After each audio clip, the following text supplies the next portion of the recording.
పొద్దున కృష్ణరాజు గారు అని చెప్పి బీజేపీ నాయకులు అంటా ఉన్నా, పవన్ కళ్యాణ్ గారు గెలవగానే ఇక్కడికి వెంటనే వచ్చింటే బాగుండేది అని. నేను కేవలం ఒక ఎమ్మెల్యేని కాదు, మొత్తం ఎన్డీఏకి అండగా నిలబడ్డ వ్యక్తిని.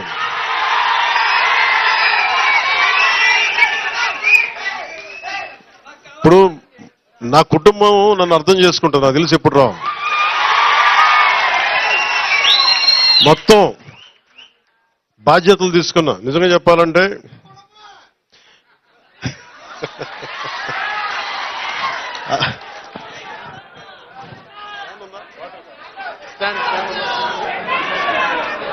ఇవి ఒక్క నిమిషం, ఫ్యాన్ లేవు, ఏసీలే ఉన్నాయి, ఫ్యాన్లు తీసేసాం, పక్కన పెట్టేశాం.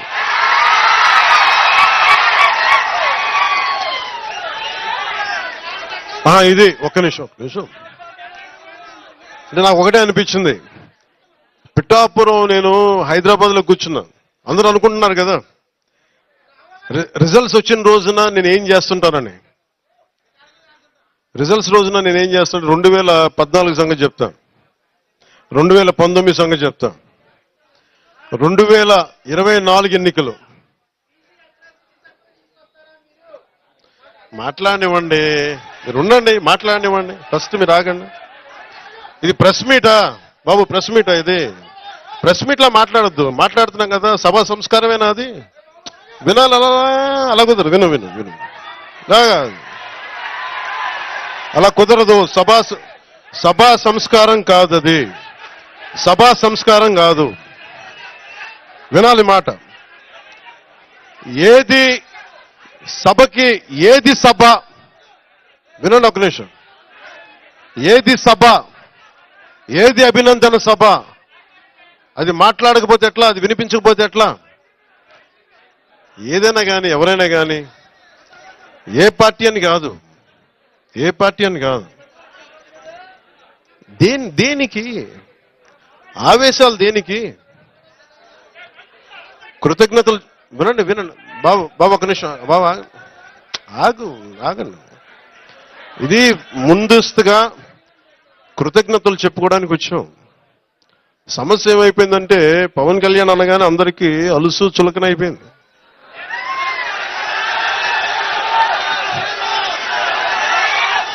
చెప్తున్నా అంటే వీళ్ళకి ఎలాంటి వాళ్ళు కావాలంటే జగన్ లాంటి నాయకుడు రైట్ అనిపిస్తాడు. ఒకసారి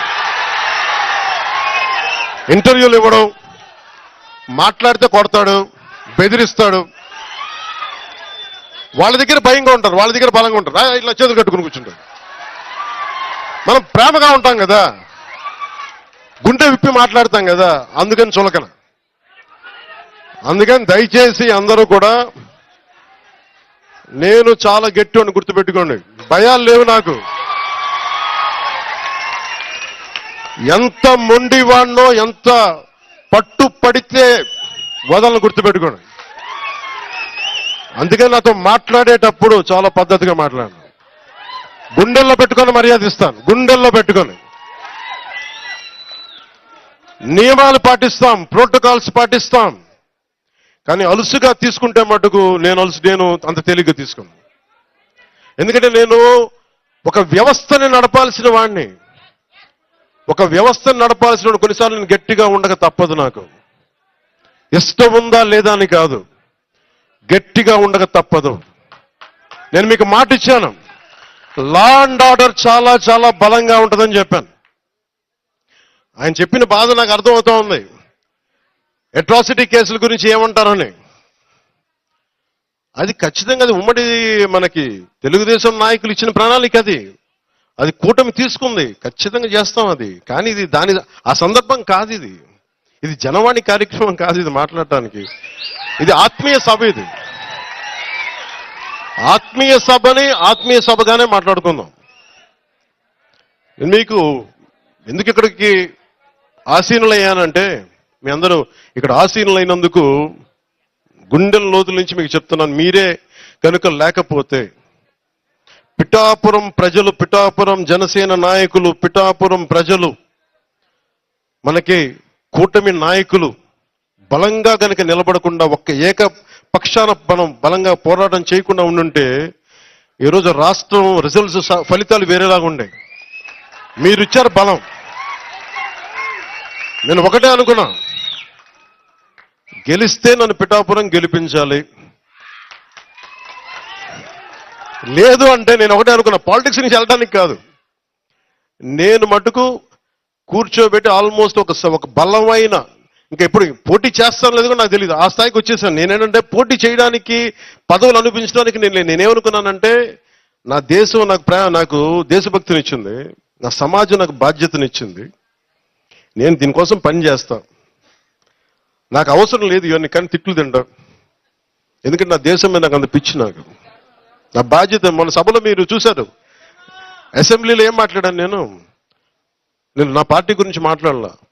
ఏ నేల అయితే, ఎవరి బలిదానం మీదైతే ఆంధ్ర రాష్ట్రం ఏర్పడిందో, పొట్టి శ్రీరాములు గారికి ఆయన గుర్తు తెచ్చుకునే మాట్లాడాను. ఏ ముఖ్యమంత్రి ఈరోజు కూర్చున్నా, గతంలో కూర్చొని ఉన్నా, దానికి మూలకారకుడు ఎవడు? పొట్టి శ్రీరాములు. ఆయనే లేకపోతే, ఆయనే బలిదానం లేకపోతే మనకి ఈ రోజున ఆంధ్ర రాష్ట్రం అనేది ఉండేది కాదు. సో నేను ఉన్నది దేనికి అంటే, ఇంతమంది గొప్ప మహానుభావులు ఉన్నారు. నేను అన్నా క్యాంటీన్లతో మాట్లాడి ఒకటే అడిగాను, అన్నా గారి క్యాంటీన్లతో పాటు డొక్కా సీతమ్మ గారి క్యాంటీన్లు రావాలి. అన్నా క్యాంటీన్లు